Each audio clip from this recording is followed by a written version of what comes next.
Hello po sa inyong lahat mga ka-crypto. Ako po si Pinoy Crypto Trader at sa video na ito ay atin pong pag-uusapan ang tungkol dito kay Matic or si Polygon. Kung saan ang sabi po rito ay Polygon completes final unlock valued at $253 million. What does this mean for Matic price?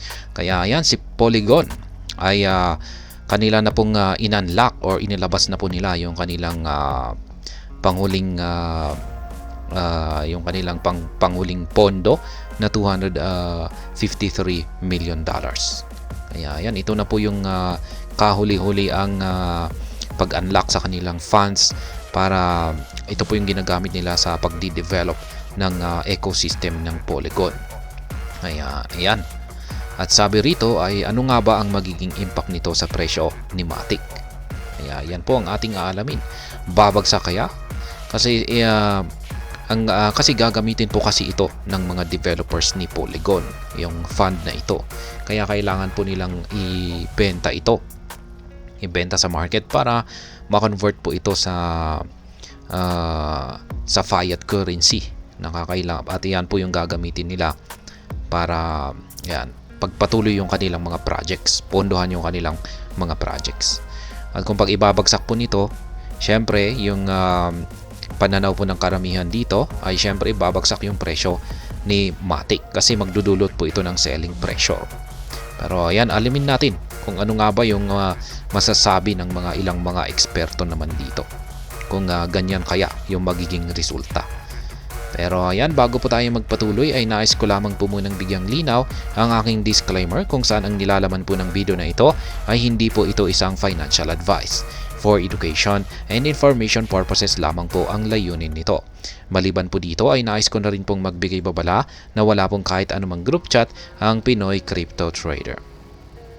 Yan, on-chain data shows that the Polygon team has received its last batch of vested tokens, sparking speculation on how this might potentially impact the price of Matic. Kaya yan na nga, natanggap na ng Polygon team yung kanilang kahuli-hulihang batch ng kanilang tinatawag po nila ditong vested tokens na gaya ng sinabi ko kanina ay gagamitin po ito na bilang pondo para sa kanilang mga dinidevelop na mga kahuli-hulihang mga projects.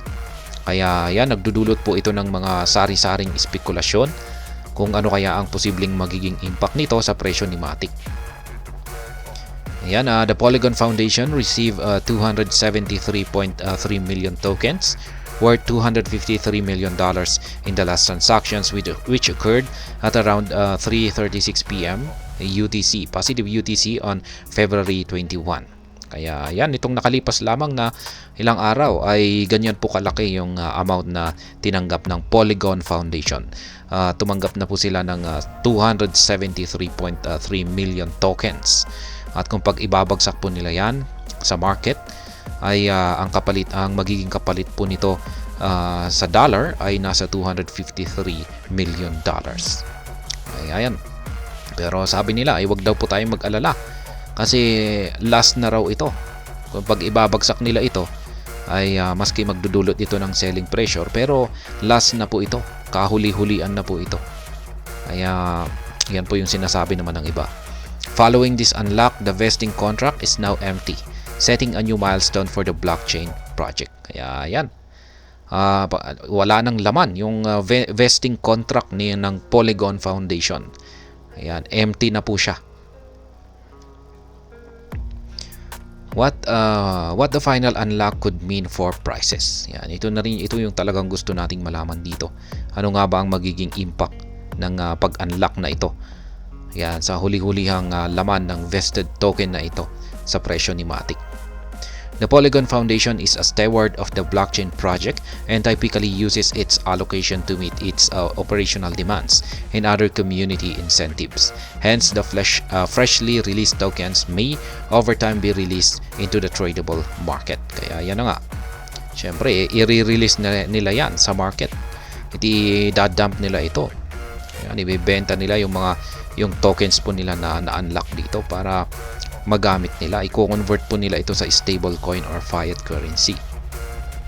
Nonetheless, any such action could have only a potential short-term impact on the price of the asset as the foundation looks to liquidate its holdings in a manner that does not impact prices negatively in a significant way. Kaya yan naman po. Kaya wag po tayong magpanik. Kasi sabi daw po nila ng Polygon Foundation ay talagang ibebenta talaga nila ito. At ibabagsak po nila ito ay bebenta nila, pero hindi naman po nila ito ipabagsak ng sa paraan na makakaapekto po sa presyo ni Matic sa hindi magandang paraan. Kaya ayon po rito ay unti-unti po nila itong ibebenta. Kaya ayan, wag daw po tayong mag-alala. Kaya ayan. At the same time, being the last unlock means the team may have a greater incentive to hold the asset as it shows their commitment to the project's long-term success.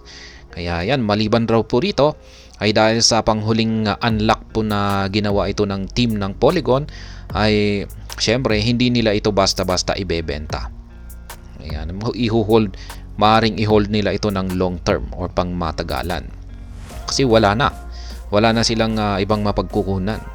Kasi ubos na yung laman ng kanilang vested token. However, a final unlock is generally considered bullish for cryptocurrency projects. It means that the asset has less selling pressure as the team will no longer have more tokens to liquidate over time. Only a handful of projects in the top 20 coins by market capitalization have reached that milestones. Kaya yan.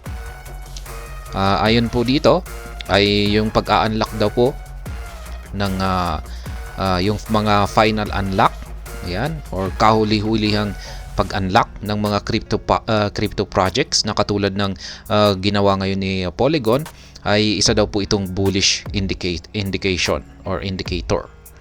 Ayan, or bullish signal na nagpapakita po ito na isa po itong magandang signal na aangat ang presyo ni Matic. Kasi ang sabi rito ay hindi gaanong matindi yung selling pressure na isasagawa ng team. Kaya gaya nga ng binanggit dito kanina ay syempre hindi nila yan ibabagsak ng minsanan. Kasi kung pag binagsak nila yan, wala na silang ibebenta pa sa hinaharap. Kaya dahan-dahan po nila itong ililiquidate. Kaya ayan, yung sabi pa rito ay iilan lamang daw na mga projects sa mga top 20 na mga coins. Yan yung mga top 20 na may matataas na market capitalization ang nakaabot sa ganitong milestone na kalagayan ni Polygon ngayon. Kaya ayan, sabi rin ang final unlock, ayan, nakumpleto na po ang final unlock ni Polygon at naglabas na po sila ng malaking amount ng token na nagkakahalaga ng $253 million. Pero wag po tayong mag-alala ayon dito na hindi po ito makakaapekto sa presyo ni Matic.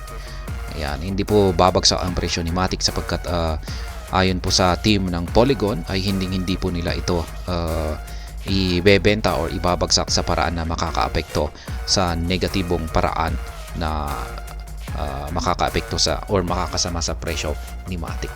At syempre, hindi na rin nila gagawin yan kasi ito na yung panghuling makahawakan nila na amount ng ng kanilang or yung kanilang pinakahuling pondo para sa kanilang mga projects. Kaya yan nga, posibleng i-hold nila ito ng long term. At ayun, hanggang dito na lamang po tayo sa video na ito. Sana po ay inyong nagustuhan ang aking paliwanag dito. Kung inyo po itong nagustuhan ay pakiclick lamang po ang like button nito. Para naman po sa mga bago lamang dito, kayo po ay aking inaanyayahan para mag-subscribe. Pakiclick na rin po ang bell icon nito dahil ito po ang siya magsisilbing notification nito sa mga bago kong videos na akin pong ina-upload sa aking YouTube channel na ito. Marami pong salamat sa panonood. Ingat po tayo lagi at God bless po sa ating lahat.